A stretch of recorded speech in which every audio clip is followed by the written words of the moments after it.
acabe. ¿Sí? Y hoy el tema era cómo mantener una familia, cómo hacer para que la familia se preserve. Y de ese tema hay muchas cosas por enseñar que dice la palabra. Entonces, orando, Dios me insta a enseñar lo que menos enseña de ese tema. Porque lo que más enseña es, bueno, hay que educar a los hijos, cómo se educan, bien, pero hoy vamos a ver un aspecto del discipulado que nos enseña tanto. La educación de los hijos es discipulado, ¿cierto? Tenemos que discipularlos en todas las áreas que la Biblia nos enseña. Nos enseña 4 áreas. Lucas 2:52 nos enseña 4 áreas para el discipulado. ¿Qué es? ¿Qué nos dice? Dice que él crecía en estatura, o sea que tengo que enseñarle a los hijos, ¿sí?, cómo crecer, cómo manejar su cuerpo. Yo veía a Federico que ya camina, ¿sí? ¡Wow! Ya camina, pero aún también gatea, ¿sí? Entonces, pero se le está enseñando cómo manejar su cuerpo físico. Bien, ese es un área que tenemos que también alimentarlos, educarlos, cómo alimentarse, todo eso. También hay un área intelectual, bien. Esa área intelectual tienen que conocer el mundo, tienen que conocer el diseño que Dios hizo para cada cosa. Tenemos que enseñarle de todo, ¿sí? Y eso se llama la academia o lo académico, y es el área intelectual.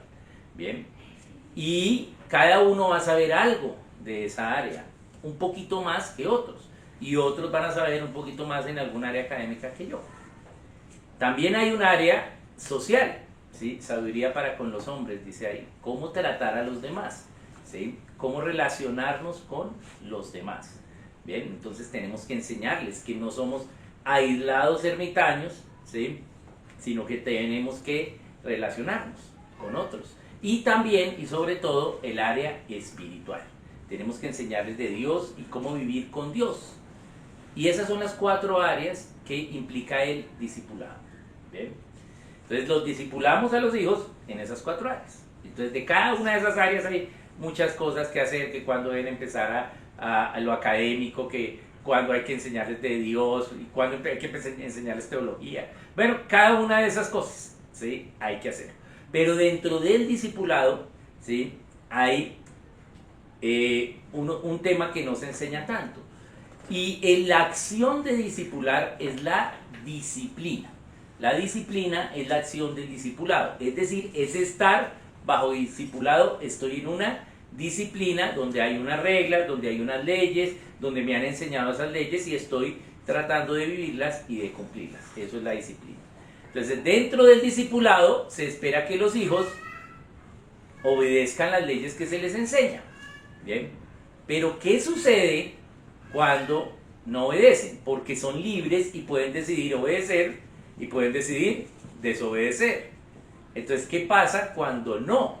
¿Sí? Cuando no obedecen. Entonces tenemos que corregirlos. Bien, entonces la disciplina implica un aspecto de obediencia a las leyes que se están discipulando, pero también implica un aspecto de qué hacer cuando no obedecen. Y eso es lo que es la corrección. Y dentro de la corrección, ¿sí?, hay diferentes formas, ¿sí?, hasta llegar al castigo. Entonces el discipulado incluye disciplina, corrección y castigo. La idea es que 95% de lo que le enseñamos a los hijos, ellos lo obedezcan, ¿sí? Y va a haber un 5% que ellos, ¿sí?, puede ser que no obedezcan. Eso sería lo ideal. Bien, a veces hay niños que desobedecen más que otros. Bien, entonces tenemos que educarlos más en disciplina, corrección y castigo. Bien, entonces vamos a ver qué dice Dios respecto a cómo mantener la familia cuando, ¿sí?, hay desobediencia de los hijos. Porque cuando está en obediencia, pues la familia es súper chévere, ¿sí? Entonces, la mantenemos, la amamos. Pero ¿qué pasa cuando desobedecen? Entonces, ya entramos nosotros mismos, nuestra propia carne, nuestro propio yo, ¿sí? Ellos, la desobediencia, ya hay caos, ¿sí? Hay conflicto. Entonces, ¿qué hacer para ello? Entonces, ¿cómo la Biblia nos instruye en ello? Es lo que vamos a ver hoy. Y yo tengo acá abierta la Biblia en el primer pasaje, que es 1 Corintios 13, 4, 8. Y la voy a dejar abierta allí porque el resto de los pasajes los tengo acá en la hoja. ¿Bien?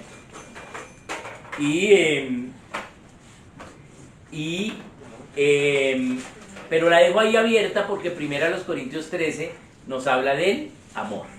¿Sí? ¿Cómo es el amor? ¿Cierto? Y ese pasaje lo conocemos. ¿Bien? Es un pasaje muy bonito, pero muy difícil. Es difícil cumplir lo que dice ahí. Bien.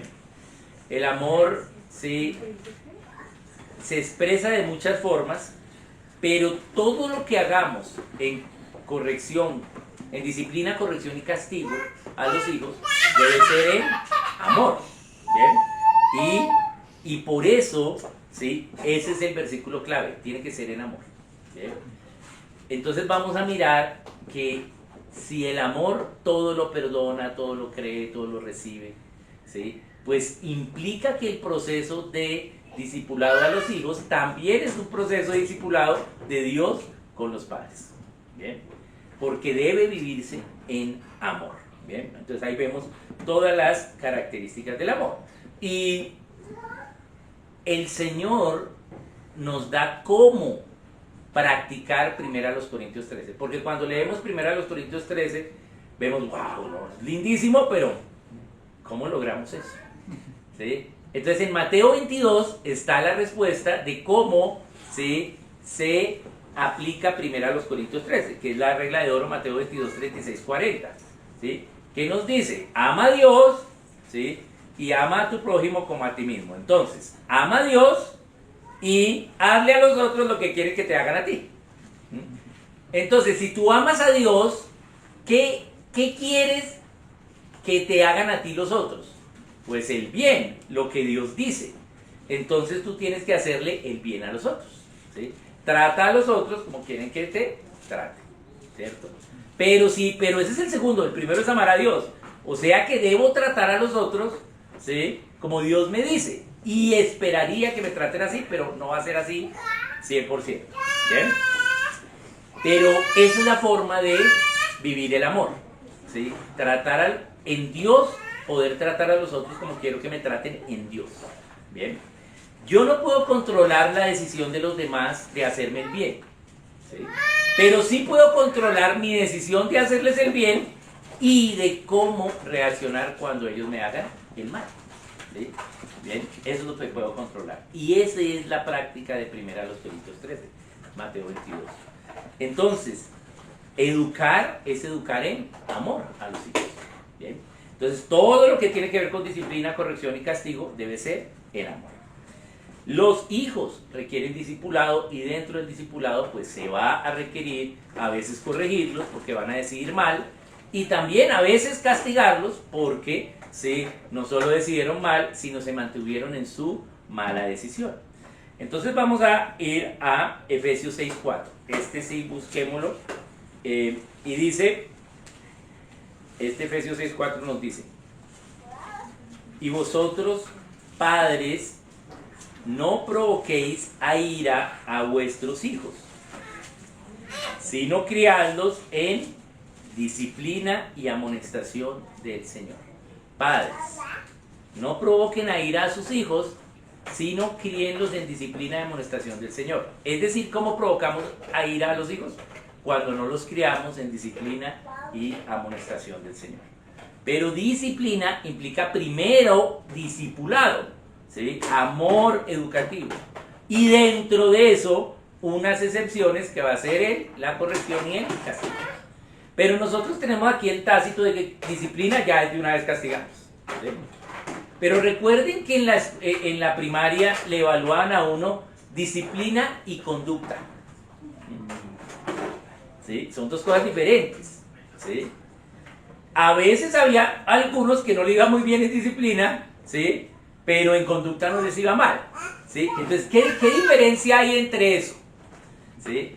Que la conducta, ¿sí?, es cómo tú decides tratar a los demás, ¿sí?, cómo te conduces con los demás. Bien, pero es propio, es una decisión propia. Mientras que la disciplina es una decisión ante un ente externo que se llama ley. ¿sí? Eso es la disciplina. O sea, tenemos las leyes que son externas a mí y yo decido obedecerlas o desobedecerlas. Esa es la disciplina. Por eso el discipulado es disciplina, porque yo le doy leyes al hijo. No el hijo decide de por sí esas leyes, sino yo se las doy. Bien, y esa es la disciplina. Como yo, ¿sí?, obedezco las leyes externas que me ponen a mí. Esa es la disciplina. Y la conducta es lo interno, ¿sí? Cómo yo trato a la gente, ¿sí?, internamente, sin las leyes, así no haya ley, ¿bien? O así esté la ley, cómo yo lo hago desde mi decisión interna. Entonces la disciplina implica leyes, implica criarlos con las leyes, ¿sí?, del Señor y amonestarlos cuando no estén obedeciendo las leyes del Señor. Bien, entonces se necesita corrección para amonestarlos cuando no están en las leyes del Señor. Para eso Dios le da autoridad a los padres. Los padres tienen autoridad para educar a sus hijos, para discipularlos, para estar en disciplina con ellos y dentro de la disciplina en amor educarlos, pero también corregirlos y castigarlos en amor.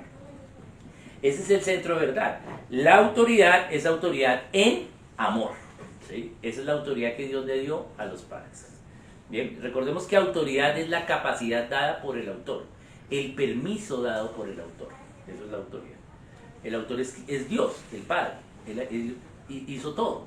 Bien, y Él, en el diseño que hizo, de Él que tiene toda la autoridad, ¿sí?, tenía toda la autoridad del Padre, entonces nos dio a los padres una autoridad para educar a los hijos en discipulado, disciplina, corrección y castigo.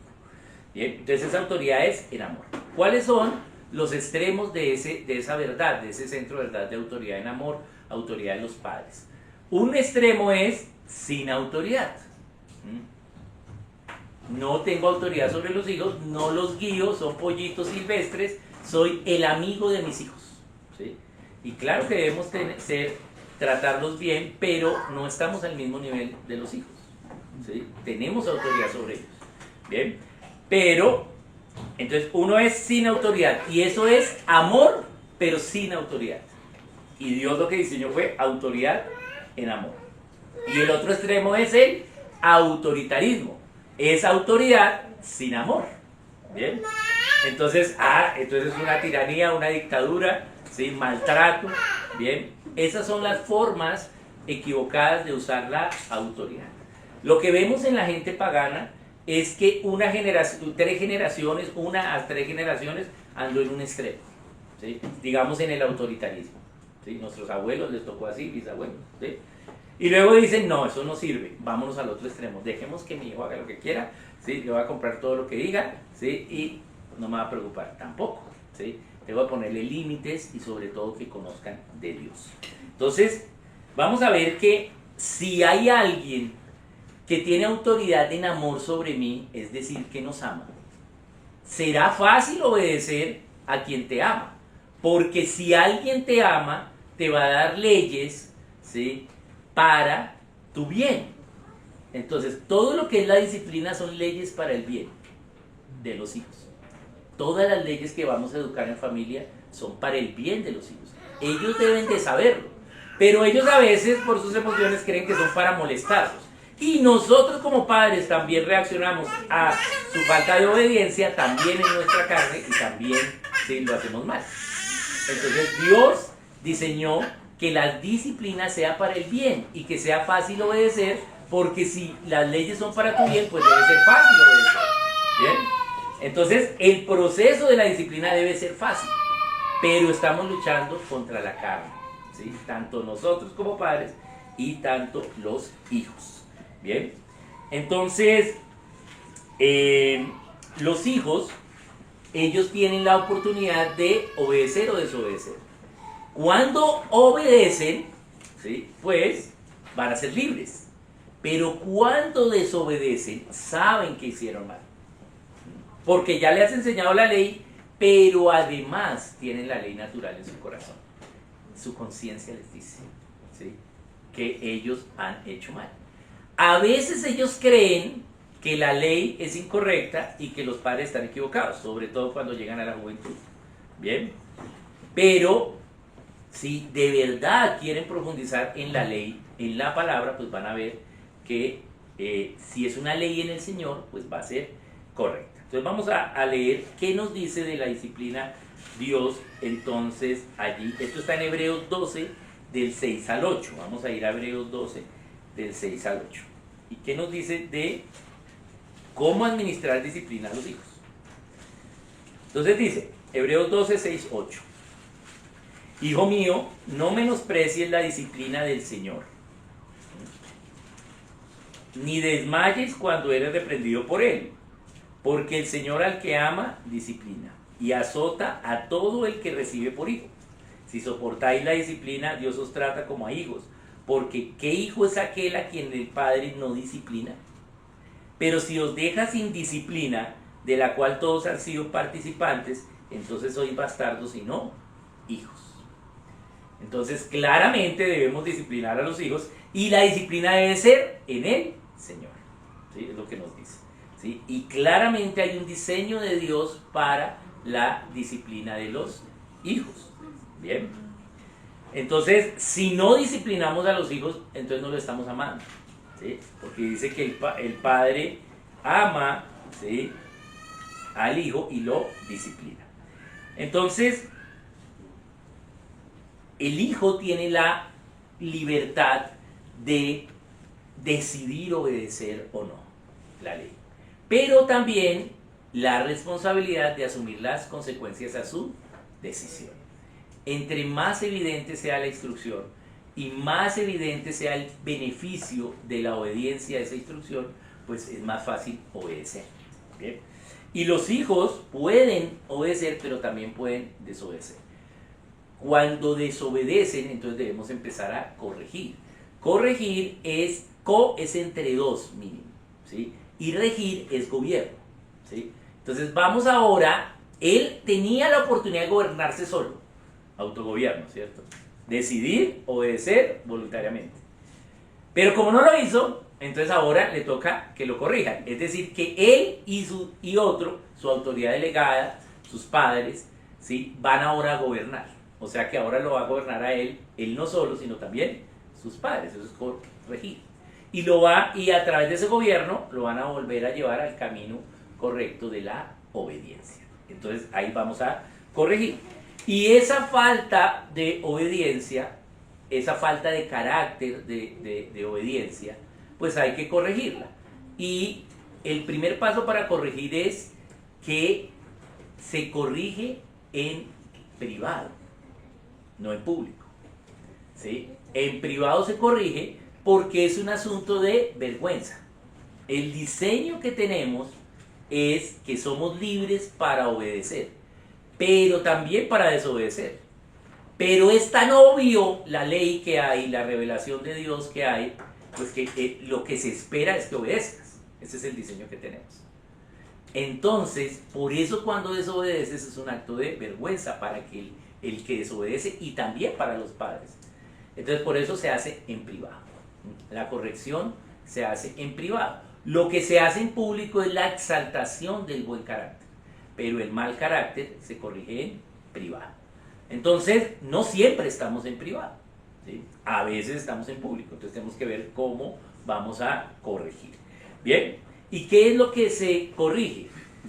El carácter, ¿sí? Esto ya lo hemos hablado alguna vez, creo. Corregir el carácter y no el logro, ¿sí? Corregimos es la falta de carácter. ¿Y cómo lo corregimos? Con el bien. Con el bien vencemos el mal, es decir, con el carácter, ¿sí? Y con el carácter, entonces exaltamos el carácter y corregimos la falta de carácter. Entonces, el ejemplo típico de la evaluación en el colegio, entonces muy bien que sacaste 5 en el colegio, eso sería exaltar el logro. Pero no, tu dedicación, ¿sí?, tu perseverancia en el estudio obtuvo ese resultado. Te felicito por tu dedicación, por tu esfuerzo, ¿sí? Entonces resaltamos ese carácter, no el logro. Y esa es la forma de disciplinar.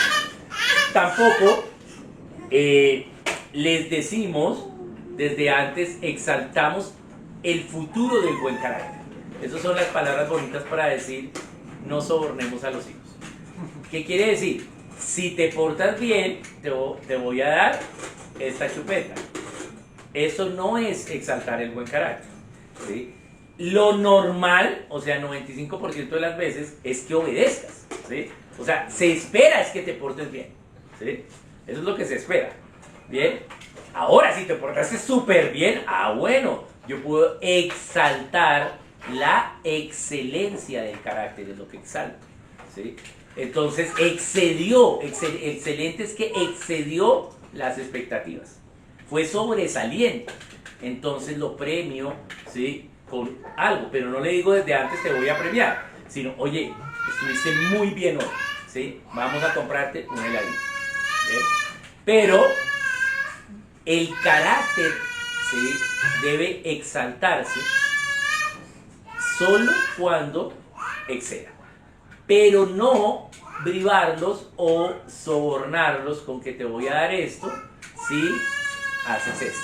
Bien, ahora llegamos a la época de Navidad y hay mucho soborno para los hijos. ¿Quieres ese regalito? Bueno, entonces haz esto. Bien, y eso se llama soborno y Dios aborrece el soborno, dice su palabra. Pues no podemos, ¿sí? Educarlos de esa forma. Entonces, eso es la libertad que ellos tienen, de poder decidir obedecer y desobedecer. Pero, ¿qué sucede cuando no obedecen? Entonces, vamos a mirar qué sucede cuando no obedecen. Vamos a ir a Proverbios 29, 17. Entonces dice, Proverbios 29, 17. No, mira ni el tiempo, vamos a mirar. Okay. Bien. Entonces, Proverbios 19, 17. No, 29, 17. ¿Qué nos dice? Dice, corrige a tu hijo y te dará descanso y dará alegría a tu alma. Este versículo hay que tener fe para creerlo. ¿Por qué?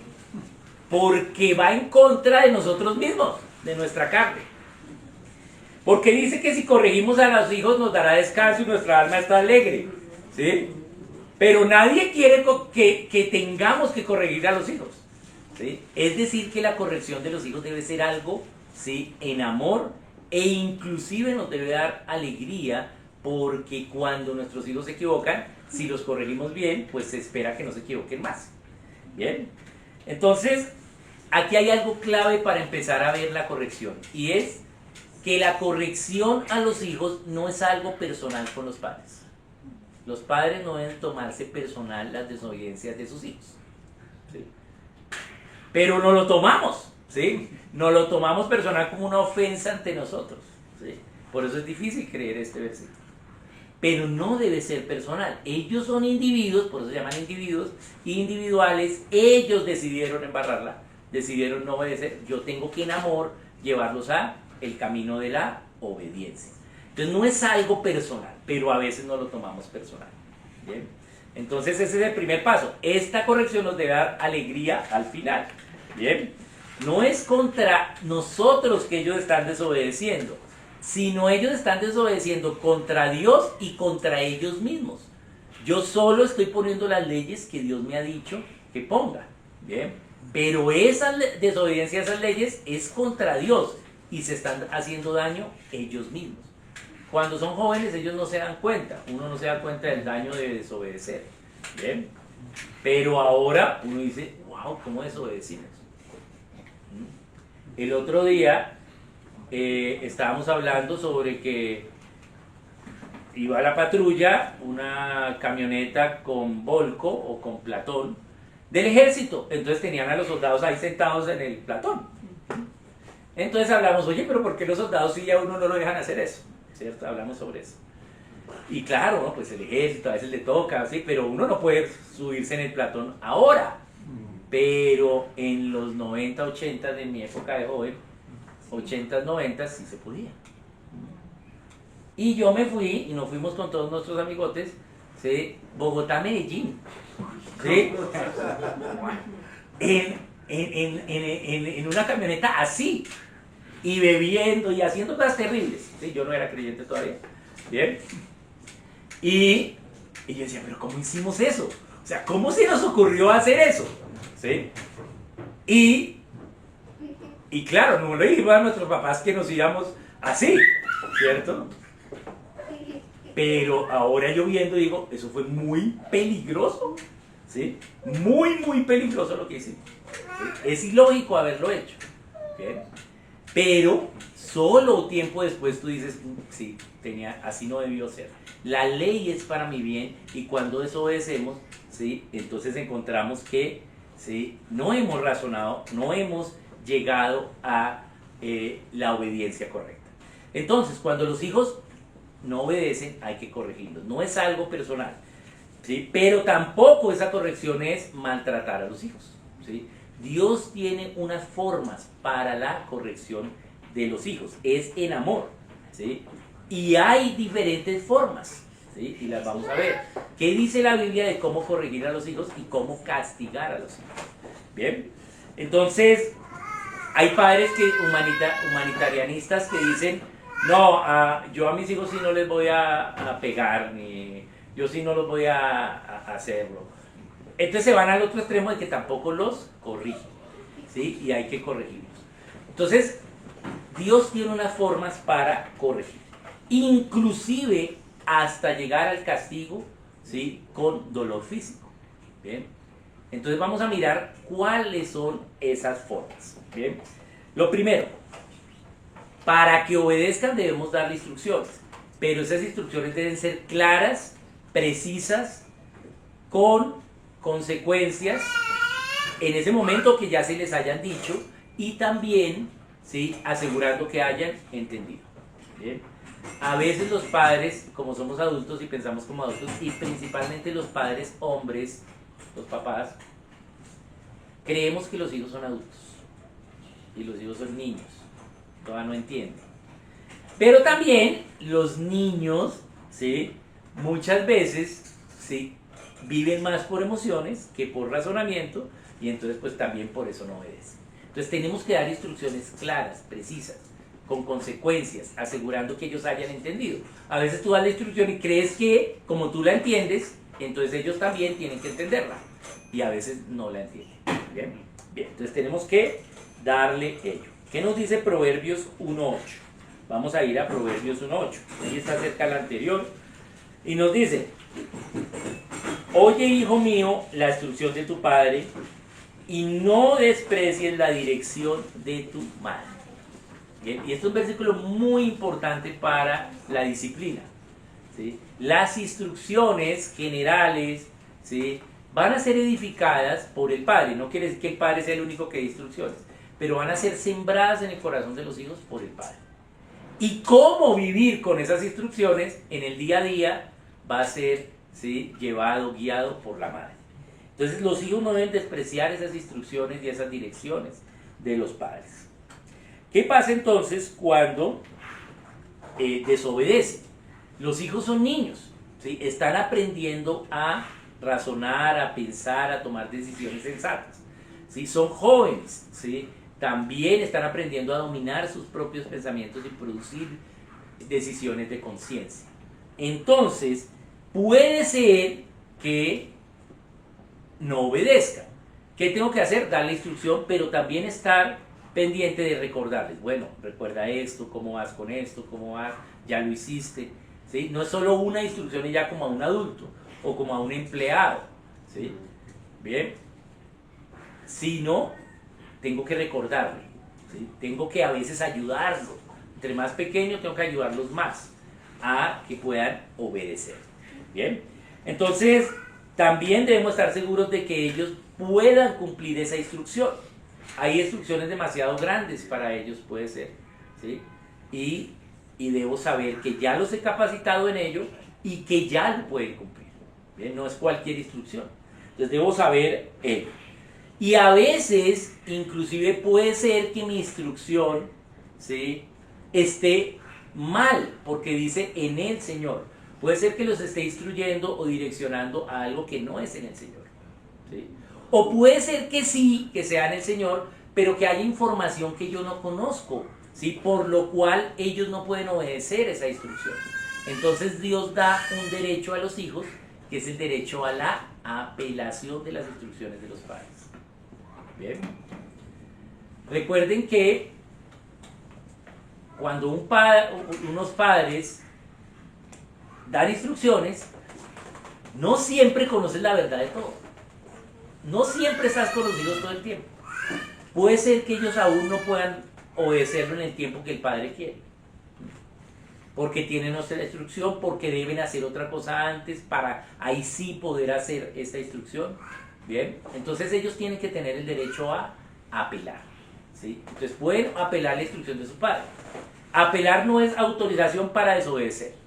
Bien, pero sí podemos apelar. El Señor apeló. ¿Sí? Cuando dijo, pasa de mí esta copa. Ahí apeló al diseño, a lo que había que hacer, ¿cierto? Pero hágase tu voluntad, ¿cierto? ¿Sí? Y él sabía cuál era la voluntad, ¿sí?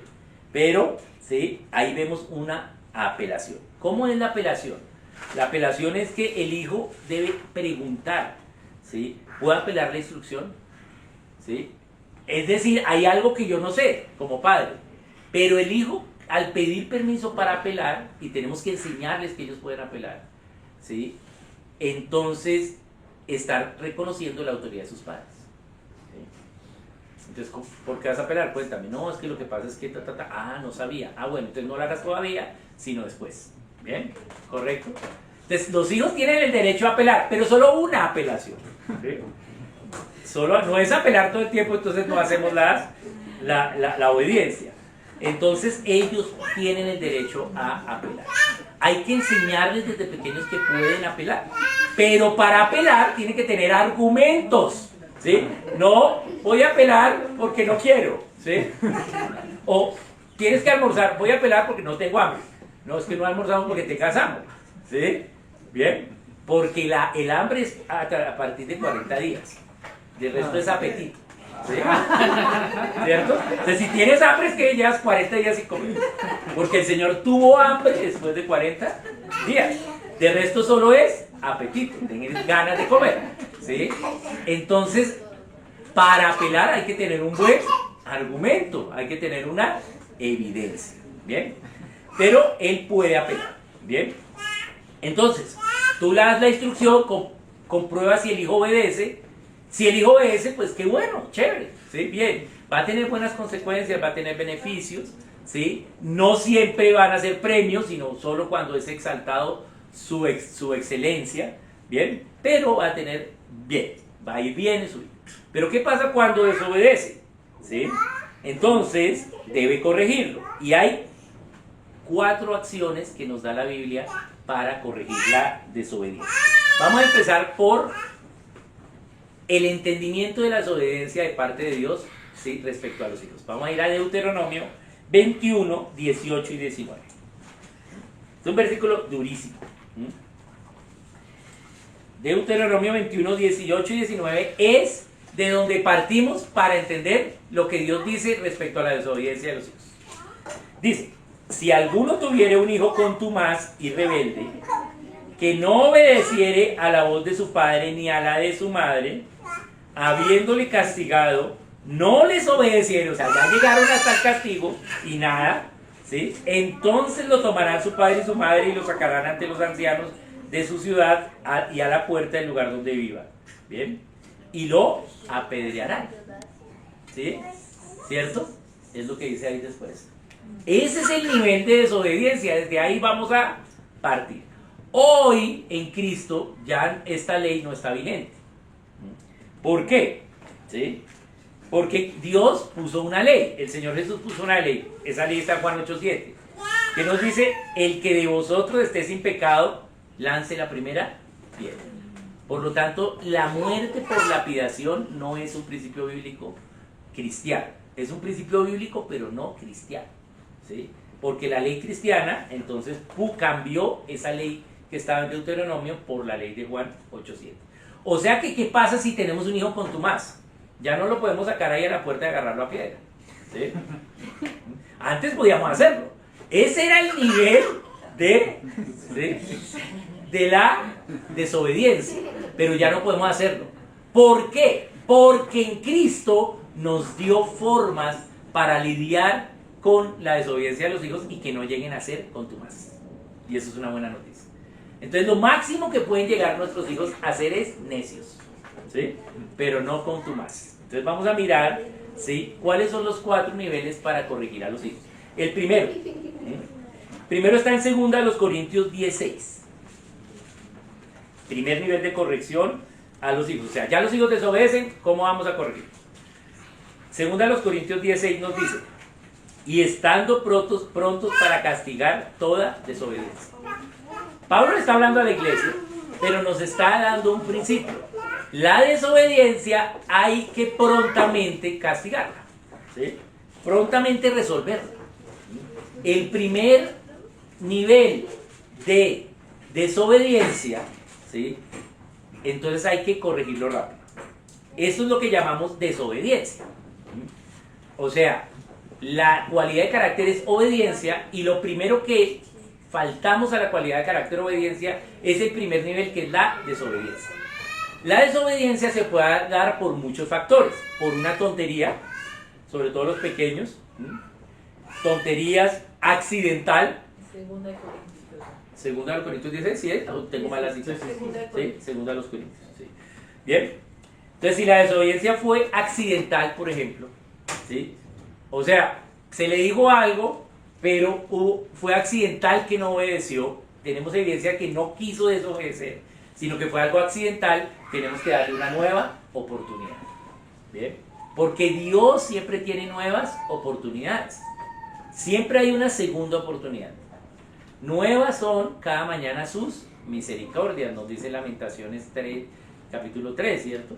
Bien, entonces, Lamentaciones, que es el libro donde estamos en la reimunda ya super depre, ¿sí? Y ahí dice: nuevas son cada mañana tus misericordias.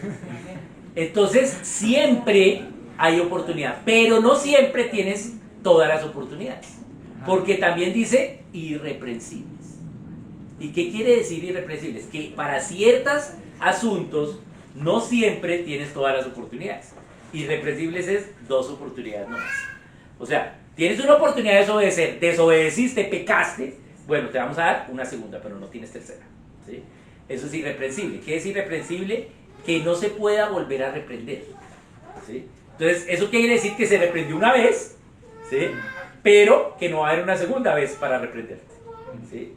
Es decir, el anciano debe ser irreprensible. Puede ser que peque, entonces va a estar en un proceso, ¿sí? Donde va a confesar su pecado, se le va a reprender su pecado, se va a restaurar, se va a arrepentir y listo. Pero si vuelve otra vez a lo mismo, entonces ya no puede ser anciano, ¿cierto? Entonces no siempre, aunque nuevas son las misericordias todas las mañanas, hay algunas cosas en las cuales no tienes todas las oportunidades, como cuando está la palabra irreprensible. Pero también irreprensible no es que pecó una vez y chao, no, siempre tienes una oportunidad, ¿sí? Bien, porque la gente sí puede obedecer al Espíritu Santo y puede arrepentirse, ¿sí? De cualquier pecado. Bien, bien, pero en algunas dignidades solo hay una oportunidad.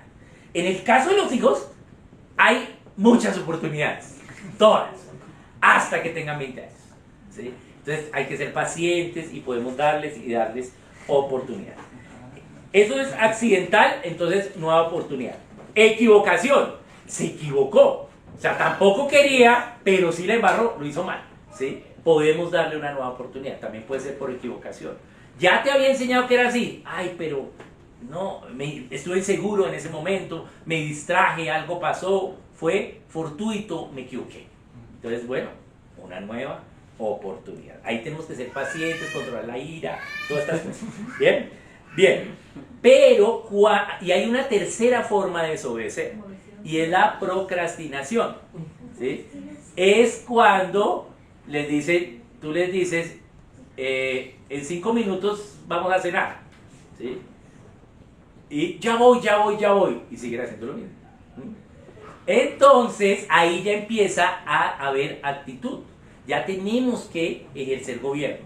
Y cuando la desobediencia no es ni por accidente ni por equivocación, sino por procrastinación, entonces ellos van a perder los privilegios que tenían, o van a recibir malas consecuencias del asunto que se está procrastinando, por ejemplo, o que está causando la procrastinación. Por ejemplo, estamos viendo una película. Vamos a parar la película, vamos a cenar y volvemos a ver la película, ¿sí? Listo. 5 minutos va a estar la cena. Listo. Bueno, ya, la cena, la cena. No, no, espera, que está buenísima la película. Y no viene. Que vengan, nada. Entonces, ¿cuál es la consecuencia? Ya no más película. Perdieron el privilegio sobre la película. Entonces, las consecuencias a la desobediencia por procrastinación son directamente lo que causa la procrastinación. ¿Sí? Bien, lo que causa que eso no tenga. Entonces, ellos pierden ese privilegio. Bien, ese es el primer nivel de desobediencia, ¿sí? Y eso es como tratar. Bien, bien. Pero ¿qué pasa si llegan a un segundo nivel de desobediencia? Que es la insensatez. ¿Qué es la insensatez? Es cuando no somos sensatos. ¿Y qué es la sensatez? La sensatez es la conclusión de la verdad. ¿Cómo tú concluyes la verdad? Cuando razonas. Razonas la evidencia y dices esto es verdad. Y cuando dices esto es verdad, entonces ¿qué es la sensatez? Entonces debo hacer esto. ¿Sí? Eso es sensato, obedecer la verdad. Entonces es la conclusión correcta de la verdad. Eso es la sensatez. Entonces cuando tú sabes la verdad, sabes la instrucción, pero aún así no la obedeces, no fue por equivocación, no fue por accidente, ¿sí? No procrastinaste, sino que no la obedeciste. Bien. Preferiste hacer otra cosa, ¿sí? Que eso, la ignoraste deliberadamente. Bien. Entonces hubo insensatez. Entonces, veamos qué nos dice Dios acerca de la insensatez, que es el segundo nivel de desobediencia, o que se necesita corrección. Está en Proverbios 19:3. Nos dice: la insensatez del hombre tuerce su camino, y luego contra Dios se irrita su corazón. Entonces acá en la insensatez ya él se está haciendo daño a sí mismo. En el primer nivel de desobediencia lo podemos resolver, ¿sí? Pero acá en la insensatez está empezando a tomar decisiones en contra del mismo y en contra de Dios, ¿sí? Está empezando a torcer su camino. No se ha caído al abismo, pero ya está empezando a alejarse, ¿sí? Y luego se va a irritar contra Dios. Entonces, al haber inicios de insensatez, tú repites la instrucción y ves y vas a ver la actitud de ellos si hay insensatez o no. Entonces, ¿qué dice? La insensatez es: ay, aquí viene mi papá a sermonearme, empiezan a pensar otras cosas, empiezan a mover los ojos, empiezan a mover las manos, ¿sí? Las piernas. No están realmente en una actitud de humildad. Entonces, ahí tú ves que hay insensatez, ¿sí? No están razonando y tomando las decisiones correctas de la verdad. Bien, entonces, ¿qué pasa cuando hay insensatez? Si tú la identificas, entonces ya tienes que reconvenirlos verbalmente, ¿sí? Y ya, ¿sí? Empiezas en un tono diferente, ¿sí? Los reconvienes verbalmente, les adviertes verbalmente. Esta es la instrucción, debes hacerla en tanto, ¿sí? Bien, entonces ya no fue la instrucción como se dio la primera vez, como cuando la estaba repitiendo y definitivamente identificaste insensatez, sino acá ya es una instrucción de advertencia y ultimátum. Bien, entonces tú le das instrucción sin ira, ¿sí? Pero sí en un tono de advertencia, y le das la oportunidad de que se autogobierne y que diga: oiga, sí, ya me toca, ¿sí? Y lo haga. Pero ¿qué pasa si no lo hace? ¿Sí? Después de tú haberlo reconvenido verbalmente y no lo hace, entonces él ha pasado de la insensatez a la obstinación, ¿sí? ¿Qué es la obstinación? ¿Sí? Es ignorar la sensatez e ir por tu propio camino. Note que en la insensatez todavía estaba bajo el camino de Dios, pues estaba alejando, pero ya en la obstinación ya no va por el camino de Dios, ya se salió del camino, ¿sí? O sea, en la insensatez se estaba saliendo de la carretera y en la obstinación se salió de la carretera. Bien, entonces pasan a la obstinación. Entonces, tercer nivel de corrección. Entonces Dios nos da oportunidades con los hijos, y así es que actúa Cristo con nosotros. El primero nos da la instrucción, es paciente, pero luego nos aprieta un poquito la tuerquita, y luego tenemos unas consecuencias, ¿sí? Naturales, y ahí lo va haciendo con nosotros. Veamos el tercer nivel. Primero de Samuel 15:23 nos dice, primero de Samuel 15:23: Dice, porque como pecado de adivinación es la rebelión, y como ídolos e idolatría la obstinación. Entonces, noten acá el nivel de lo que es la obstinación. Al principio, en la insensatez, se estaba saliendo, pero en la obstinación ya se salió, ya es como la idolatría, o sea, es un pecado directo a Dios, es más grave. Lo que vemos acá es que la obstinación es algo más grave que la insensatez. ¿Bien? Entonces, como ídolos o idolatría es la obstinación. Y vemos qué pasaba con la gente que hacía idolatría. Es más, vemos que dice los idólatras en Apocalipsis, los idólatras no entrarán al reino de los cielos. ¿Bien? Entonces es algo ya grave. ¿Sí? Ya la obstinación, ya se requieren más acciones. Entonces, ¿cuál es la acción después de haberlo reconvenido verbalmente? Ya, entonces, viene primero un regaño con castigo. Ya tiene consecuencias. Cuando llega obstinación, ya hay consecuencias, ¿sí? Directas. Pero lo regañamos. El regaño no es gritar, ¿sí? El regaño no es pellizcar. No, el regaño es verbal. Bien, pero ya no es una advertencia. Ya se lo advertiste. El regaño es como cuando decimos, mi papá me va a sermonear. Un sermón, ¿sí? Pero sin ira, ¿sí? Pero fuertemente en autoridad. Eso es un regaño. Y es para que reflexione su decisión de haber llegado a la obstinación. Entonces lo regañamos, le damos su sermón, porque hiciste ¿sí? Pero en forma fuerte, en amor, pero fuerte. ¿Bien? Y además le hacemos ver que la falta que cometió fue contra ellos mismos y contra Dios, no es contra nosotros mismos, no es personal, pero que nosotros como padres tenemos que obedecer a Dios y tenemos que administrarle las consecuencias a la obstinación. Bien, no allí, entonces, ¿cuáles son las consecuencias a la obstinación? Después del regaño, ¿sí? Se le administran las consecuencias. Esas consecuencias tienen tres opciones, ¿sí? Pérdida de privilegios, pérdida de propiedad y trabajo personal. Pérdida de privilegios. Los privilegios es todo lo que es fuera de la manutención, protección y educación. ¿Bien? Entonces, casi todo es privilegio, ¿sí? Pero los niños creen que tienen derecho a las cosas y no, los padres por amor les dan privilegios. Pero pueden perder esos privilegios. Entonces, fuiste obstinado en esto, no has tendido la cama, pues puedes perder el privilegio de tener cama, ¿sí? Vas a dormir en el piso. ¿Ya? Obviamente no los dejamos a la intemperie, ¿sí? Tenemos que cubrirlos porque tenemos que mantenerlos vivos, ¿sí? Les ponemos hartos sleeping y cobijas, pero dormir en el piso es duro, ¿cierto?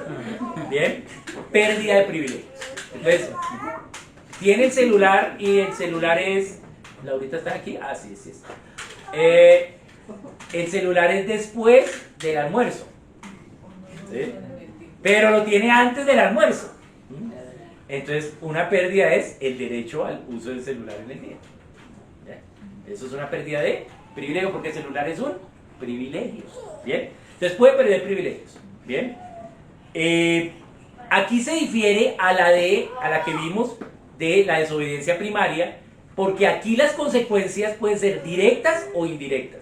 En las primeras era lo que está causando la procrastinación. Pero aquí no, aquí pierdes el celular, puedes perder el helado del sábado, lo perdiste. Eso no era directo, ¿sí? Pero era un privilegio. ¿Bien? Segunda cosa, propiedad, decomisado. ¿Sí?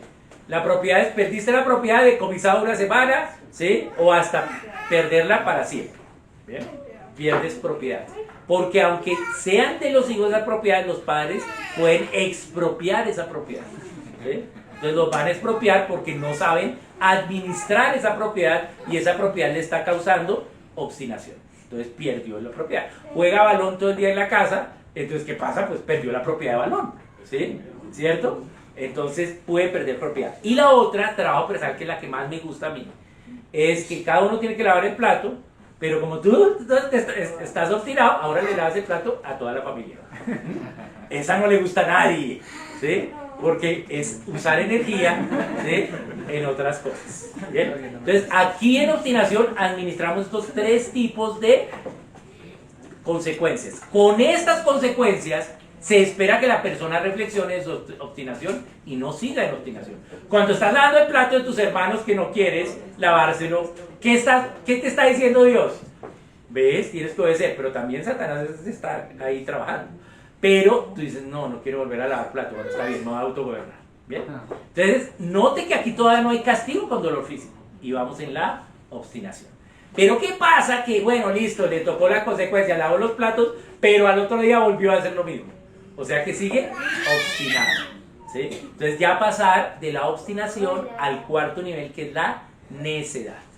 ¿Bien? ¿Y qué dice Dios de la necedad? ¿Sí? Veamos a Proverbios 26:3-5. Entonces, Proverbios 26:3-5 nos ilustra muy bien lo que es la necedad. ¿Bien? Y nos dice: el látigo para el caballo, el cabestro para el asno y la vara para la espalda del necio. Nunca respondas al necio de acuerdo con su necedad, para que no seas tú también como él. Responde al necio como merece su necedad, para que no se estime sabio en su propia opinión. ¿Bien? Proverbios 26:3-5, ¿sí es eso? ¿Sí? Okay. Entonces, ¿qué dice? En la necedad ya vamos a regañarlos, vamos a ver si reflexiona. No, no, ni siquiera hablen, administrenle lo que necesita la necedad. ¿Qué necesita la necedad? Vara. ¿Bien?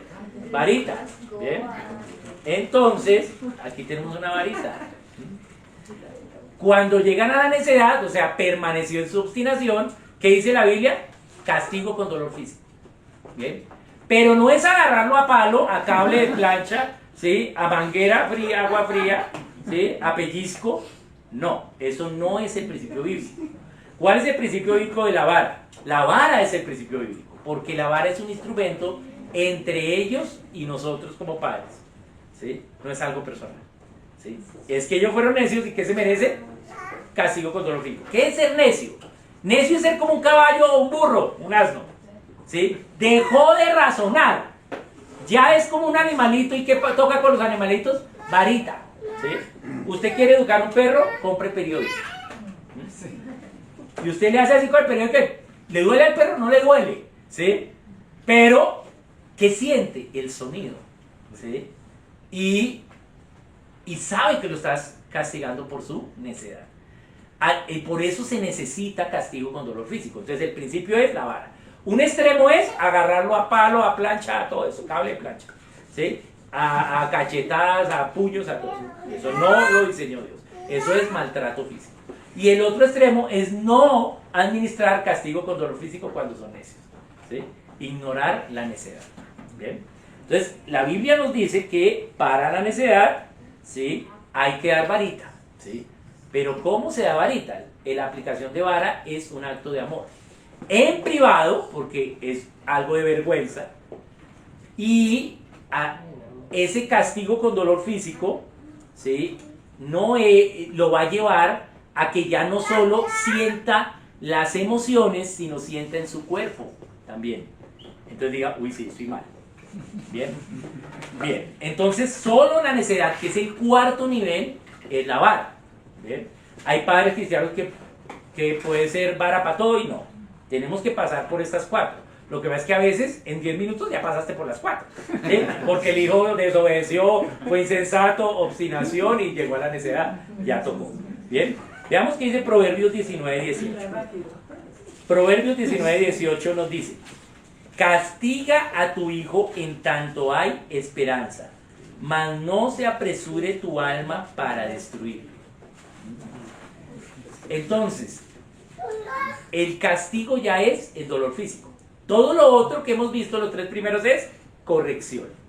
Pero cuando ya no se corrigieron, ya los dos tratando de gobernarlos, él nada que cede a la verdad, toca como un animalito. Ya no puedo discutir contigo, ya no puedo gobernarte, ya toca darte varita. ¿Bien?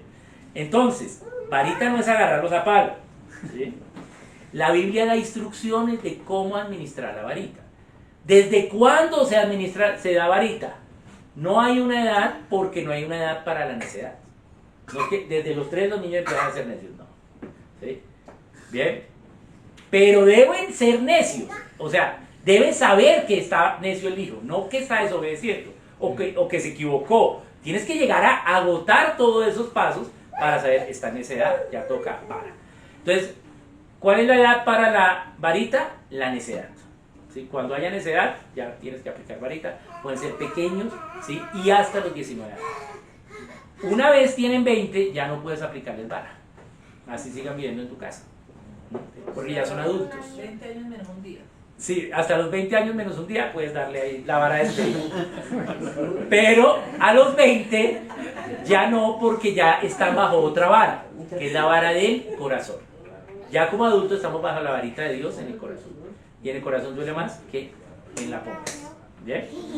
Entonces, Dios da instrucciones de cómo dar la vara. Eso está en Proverbios 10:13, 19:29 y 26:3.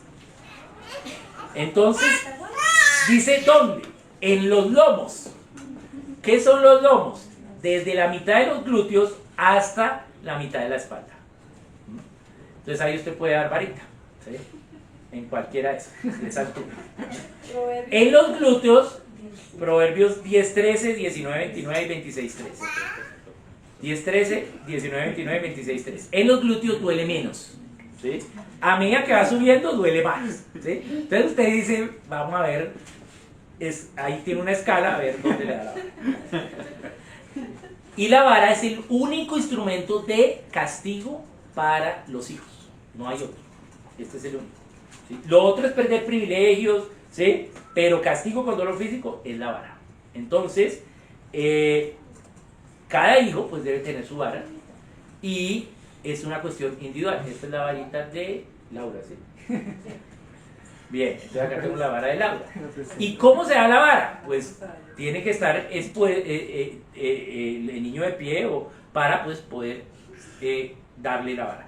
No es cogerlo a palo, sino subir la vara y por el acto de la gravedad, no duele mucho, ¿sí? Pero, ¿sí? Tampoco es un tocarlo, tiene que ser firme, ¿sí? Pero le duele más en el corazón, sobre todo cuando hay rebeldía. Cuando los hijos están rebeldes, no quieren la vara, ¿sí? Y cuando le dan la vara, siguen más rebeldes, ¿sí? Entonces, ¿qué estaban? Necios, ¿sí? Había necedad. Entonces, cada hijo debe tener su vara, deben estar accesibles a tomarlas, no por allá guardadas en el último cajón, sino ahí visibles mejor, ¿sí? Que ellos la puedan tomar, vaya por su vara, ¿sí? Y entonces ya saben que les va a tocar vara, no hay de otra. No es vaya por su vara y te hace una sonrita, bueno, ya no tienes vara, no. Ya la necesidad no hay nada que hacer, ya tienes vara. Ahora, mejor que tener una sola vara y no dos o tres, ¿sí? Porque no estás obedeciendo que te toca vara, ya te tocó, ya. Listo, una varita mejor que dos o tres. Bien, bien. Notemos que cuando Dios usa la vara, da autoridad. ¿Qué pasó cuando Dios le dio la vara a Moisés? Hubo autoridad. Cuando se le dio a Aarón, hubo autoridad. Cuando estamos administrando vara, que es castigo con dolor físico, ellos están entendiendo que somos autoridad delegadas de Dios. Pero por eso debemos administrar la vara correctamente y no agarrarlos a palo. ¿Bien? Entonces, esa es la última opción. ¿Bien? Lo que seguía después de la necedad era el ser contumaz, ¿sí? Que era ya después de haberle dado, ¿sí? Y sigue lo mismo, pues tocaba sacarlo y apedrearlo, pero ya no lo podemos hacer. Entonces en Cristo se espera que con estos 4 niveles de corrección podamos llevar a nuestros hijos a un discipulado correcto. ¿Bien? ¿Qué vamos a encontrar? Que los niños son los que más vara tienen. Ya cuando son jóvenes tienen menos vara. ¿Bien? Pero sí, hay que comprarle su varita. Nosotros le regalamos a cada hija de primer año su vara. Y a los 20, ahí se las vamos a devolver otra vez. O sea, ya se las puede llevar, ya no las vamos a usar nunca con él, ¿sí? Pero todavía cada una tiene su vara, ¿sí? Y hace harto no les tocan vara, pues, ¿sí? Pero hagamos. A veces, por nuestra propia ira, nuestra propia carne, usamos castigo con dolor físico que no es la vara. Y dañamos el corazón de los hijos, ¿sí? Podemos pedirles perdón, restablecerlo, pero que una cicatriz en el corazón de los hijos. Entonces, por eso Dios diseñó la vara, por eso es mejor tener la vara seca, ¿sí? Bien, a veces estamos afuera, en el carro tenemos una vara, Esa sí es comunal para las tres. ¿Sí? Pero a veces no estás en el carro. Entonces bueno, con un palito o algo, o a veces no puedes administrar vara en ese momento. Entonces, bueno, más tardecito resolvemos ese asunto. ¿Bien? A veces recordemos la administración de vara en privado. Y una vez, ¿sí?, se administra la vara, entonces le pregunta, bueno, o antes de administrar la vara le preguntas, ¿qué hiciste?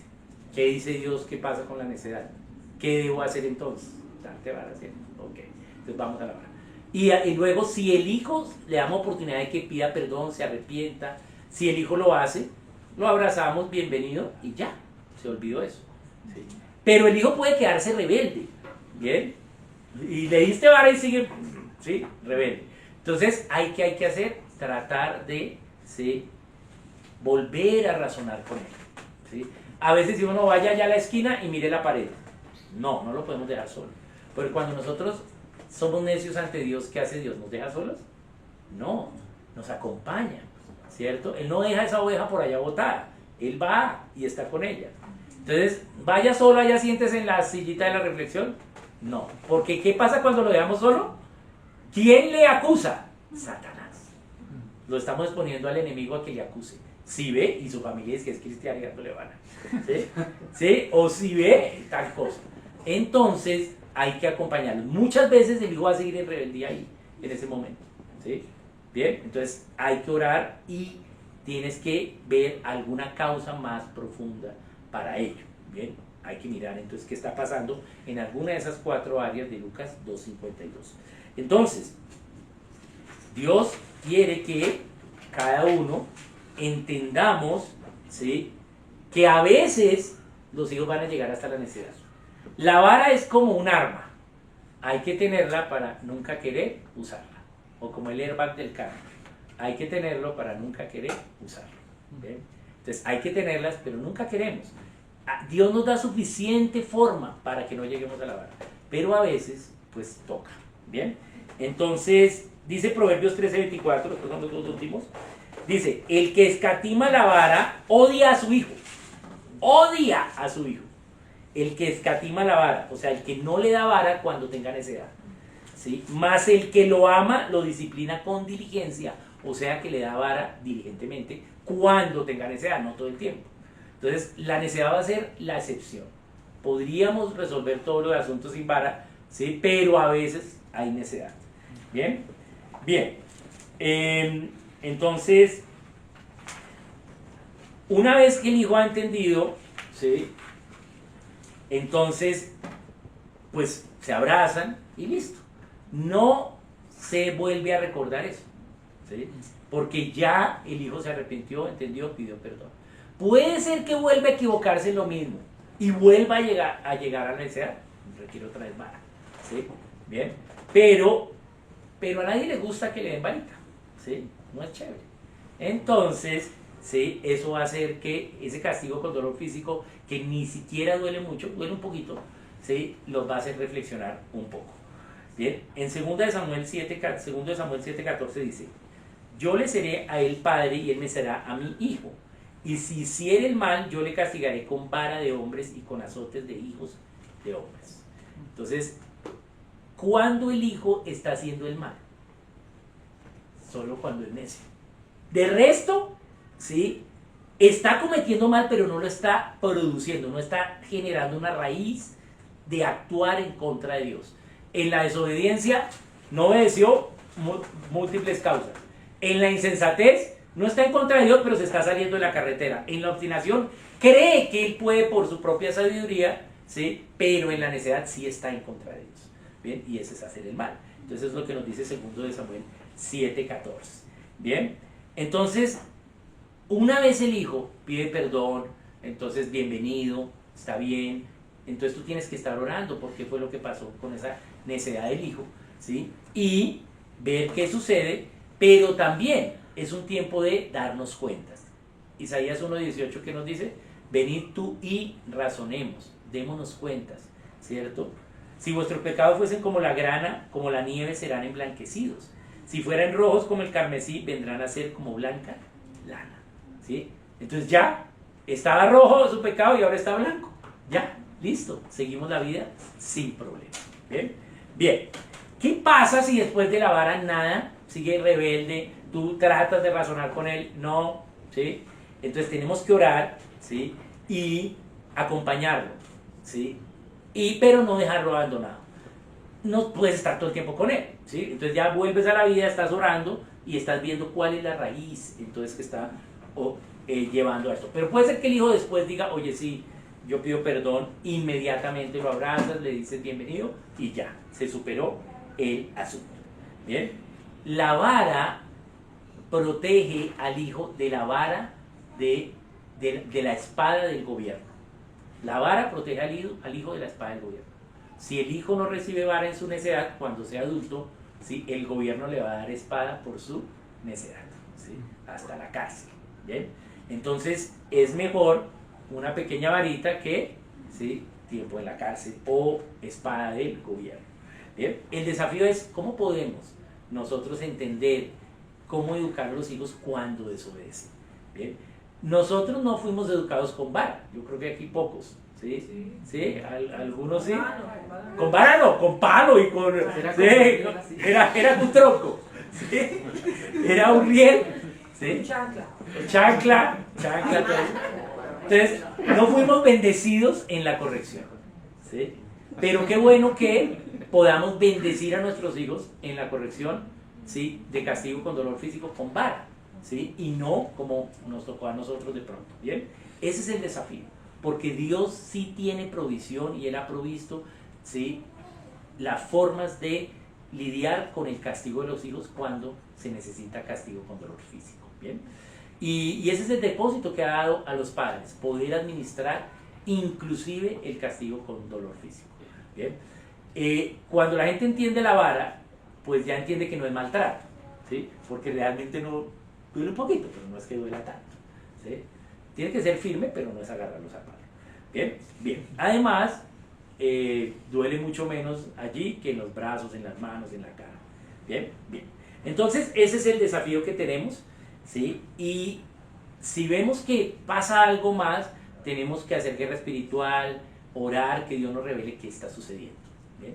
Porque a veces hay rebeldía por algo que está sucediendo en la vida de los hijos que desconocemos. Entonces hay que ir e investigar. Pero si efectivamente seguimos estos lineamientos de Dios, muy pocas veces llegaremos a la vara. Realmente pocas veces. O sea, de 100, 5 veces. ¿Sí? Entonces, realmente la vara a veces se vuelve instrumentos de decoración. ¿Bien? ¿Sí? Porque ya cuando son jóvenes casi no les toca vara. ¿Sí? Bien, esa es la idea. Entonces, pues que Dios nos anime y nos guíe en cómo educar a nuestros hijos con la vara. Y oremos para que nos capacite. Dios, hoy hemos expuesto lo que tú hablas acerca de la vara, un tema que no se habla mucho, pero te pido, Dios, que nos des primero como padres, como cristianos, tu corazón de misericordia, paciencia, humildad, y aléjanos de la ira, que no se sobreponga nuestra ira en el castigo de nuestros hijos, que entendamos que es un diseño de amor tuyo para ellos, y que es una forma de que también ellos te conozcan. Te pedimos por nuestros hijos para que ellos puedan entender el valor de la obediencia y el valor de tus leyes, que cada uno pueda entender que es mejor obedecer de primera manera, inmediatamente, en amor, que llegar a otros niveles, y que tu ley pueda ser ejemplificada a través de la vida de nosotros como padres y de ellos como hijos. En tu nombre